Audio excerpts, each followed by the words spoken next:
Violence en Guinée au lendemain de la demande par les 7 adversaires d'Alpha Condé de l'annulation du premier tour de la présidentielle. La communauté internationale appelle au calme.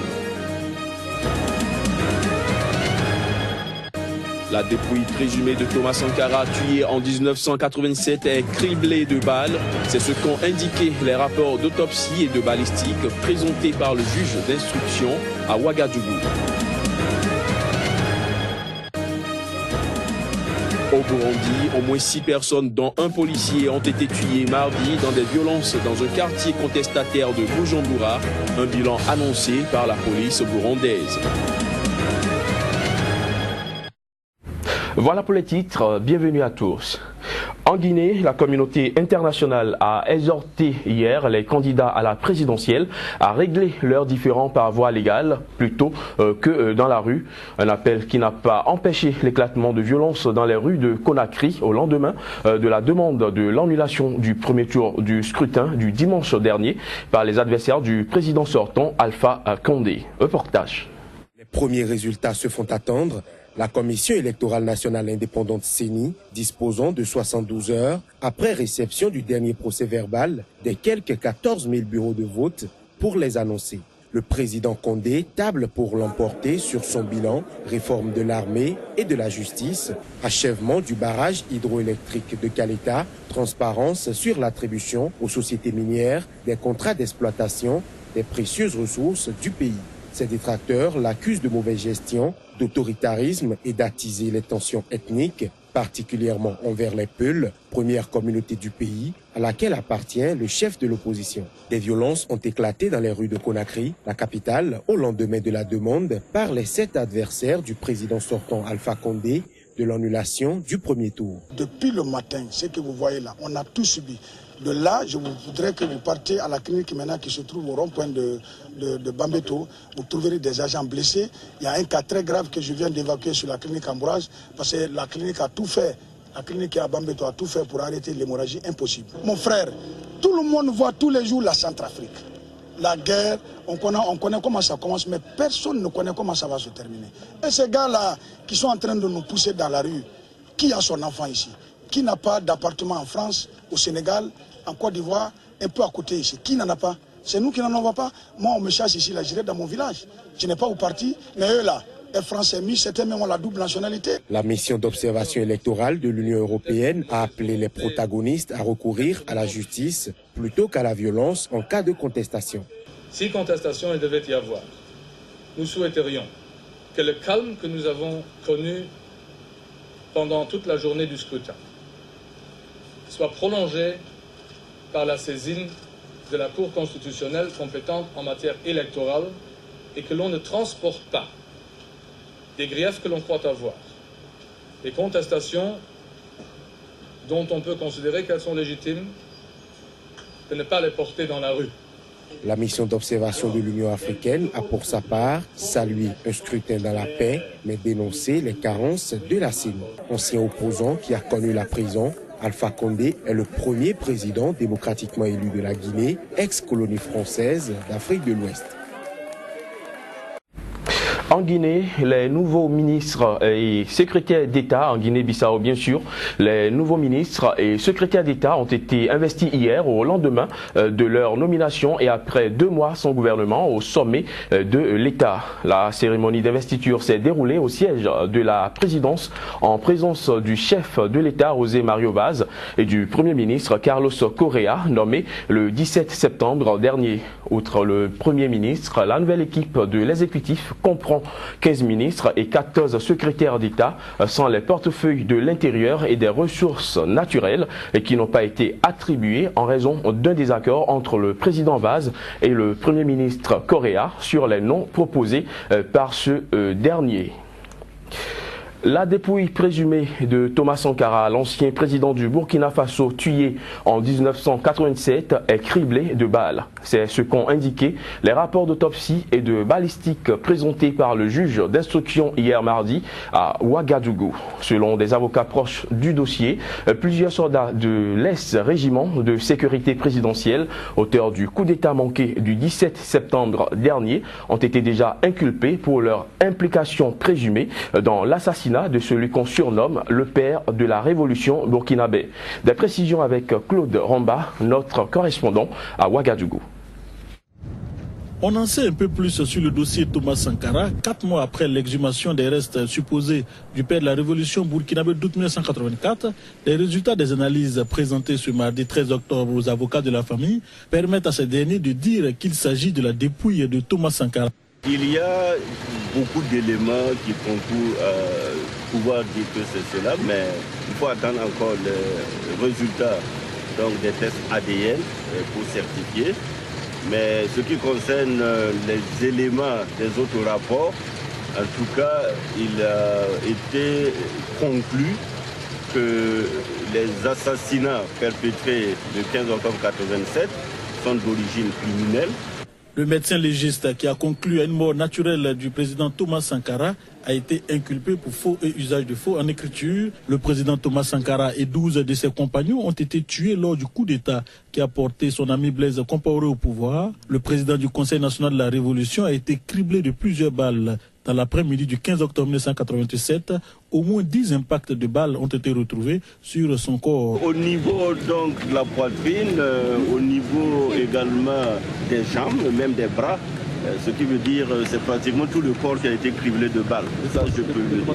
Combien de balles? Tout à fait. Il y a plus d'une dizaine d'impacts. L'analyse balistique permet d'affirmer, selon Maître Sankara, qu'il s'agit d'armes relevant de l'armée. Les types d'armes qu'on a pu identifier, c'est par exemple les G3, les Kalachnikov, il y a même des pistolets automatiques et peut-être même des grenades qui ont été utilisées. En tout cas, il y a des armes de type relevant de l'armée. La chute du président Blaise Compaoré, chassé par la rue en octobre 2014, a donné un coup d'accélérateur au dossier Thomas Sankara, qui pendait depuis 18 ans devant la justice burkinabé. L'arrestation le 1er octobre du général Gilbert Diendéré, auteur du coup d'État manqué du 17 septembre dernier, dont le nom est cité parmi le commando qui a assassiné Thomas Sankara, est un motif d'espoir dans la manifestation de la vérité et de la justice pour les proches du père de la révolution burkinabé d'août 1984. Au Mali, les élections municipales ont été reportées pour la 3e fois consécutive. Sur demande de la société civile et de certains partis politiques, le gouvernement malien a reporté le scrutin initialement prévu pour le 25 octobre prochain. Cependant, tous les partis ne sont pas pour ce report et la population affiche son inquiétude. Alima Bentouré. Initialement prévu pour le 25 octobre prochain, les élections municipales au Mali à la demande de la société civile et de certains partis politiques ont été reportées à une date ultérieure, chose qui dégage des positions différentes au sein de la classe politique malienne. Pour la Convention de réflexion et des actions pour le Mali Coréam, parti du centre, il était préférable de tenir ces élections pour aboutir à un changement. Bon, concernant le report des élections, nous avons, vous savez, le principe chez nous, c'est la présidence tournante au niveau du centre malien. Contrairement à la mouvance présidentielle et à l'opposition, nous étions pour le maintien des élections à la date du 25 octobre. Malheureusement, la loi de la démocratie, c'est aussi l'acceptation de la loi de la majorité. L'Alliance démocratique pour la paix, l'ADP Maliba, parti de la majorité présidentielle, estime que ce report était inévitable vu la situation sécuritaire du pays. La situation politique du Mali d'aujourd'hui ne nous permet pas d'atteindre les objectifs et que nous devons atteindre à travers une élection libre, crédible et transparente. Chose que Fa Angaouli, parti d'opposition, soutient. Mieux vaut aller à ce rythme-là et sortir avec les élections bien organisées. Nous pensons que c'est plus salutaire, n'est-ce pas, d'aller à la précipitation. La population, elle, s'inquiète. C'est vraiment inquiétant aujourd'hui. Moi, je pense qu'il vaut mieux chercher une bonne solution pour pouvoir mettre en place les dispositions nécessaires afin de faire les élections à temps. Pour l'heure, aucune date n'a encore été fixée pour ces élections qui attendent depuis 7 ans. Ce journal se poursuit et nous sommes cette fois-ci en Somalie où un avion cargo a effectué un atterrissage d'urgence en début de semaine après de Mogadiscio sans faire de victimes. L'engin aérien transportait des provisions pour les troupes de l'Union africaine en Somalie à mi-somme. Voici les images. Plus de peur que de mal, l'atterrissage n'a fait aucune victime. L'avion a dû atterrir en catastrophe après avoir tenté plusieurs manœuvres au-dessus de l'aéroport de la capitale somalienne. Et c'est dans la localité d'Arbiska, à 18 km de Mogadiscio, dans une zone contrôlée par le gouvernement somalien et l'AMISOM, que l'avion égyptien a fini par atterrir. Au cours de l'accident, 2 des 6 membres d'équipage ont été légèrement blessés. Tous les membres de l'équipage sont égyptiens, comme ils nous l'ont dit, et ils vont bien. Ils sont 6. C'était un avion cargo civil qui transportait des biens de marchandises. L'avion est passé plusieurs fois au-dessus de nous. On pouvait voir qu'il avait un problème technique, mais le crash de l'avion est arrivé ici et nous sommes venus après avoir entendu l'accident.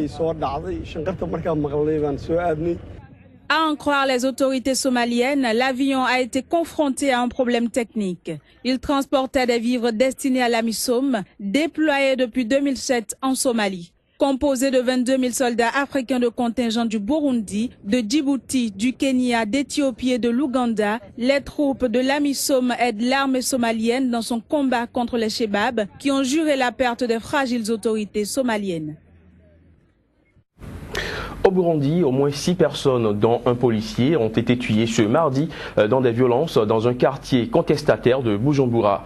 Un bilan annoncé par les porte-paroles de la police burundaise, mais contesté par de nombreux habitants qui accusent les forces de l'ordre burundaises d'avoir massacré au moins 7 civils. Parmi les victimes, on dénombre un journaliste de la radio-télévision nationale burundaise, Christophe Nkezaba Izi, tué en compagnie de sa femme et de 2 de ses enfants, une fille de 16 ans et un garçon de 14 ans. Les voisins ont assuré que ce caméraman d'une 60aine d'années et sa famille ont été tués à bout portant alors qu'ils se trouvaient chez eux. Au Gabon, les volontaires japonais ont célébré les 10 ans d'anniversaire de leur présence dans le pays. Une occasion pour les Nippons d'implanter leur kakemono et d'enfiler leur kimono pour partager les valeurs culturelles de l'Empire du Soleil levant. Le point avec Paul Avougou Ndila. Les sushis beignets au riz, spécialité japonaise, étaient à l'honneur au complexe omnisport Omar Bongo Ondimba d'Oyem. Le palais des Woulens-Témoins n'a jamais aussi été mis à l'épreuve. De l'art culinaire au graphisme en passant par la musique, le Japon s'est dévoilé aux populations du nord du Gabon. L'objectif étant de faire voyager les visiteurs à travers l'histoire, la culture et y découvrir les héros qui ont fait l'histoire de l'Empire du Soleil levant.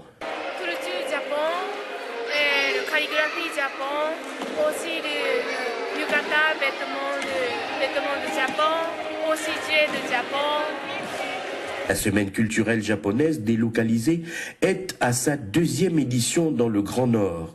Les populations de Yem, entre doute et curiosité, se rendent quand même par petits groupes, ce qui, au finish, ravit. Connaître la culture de l'autre est la voie royale pour se connaître soi-même et donc mieux s'apprécier.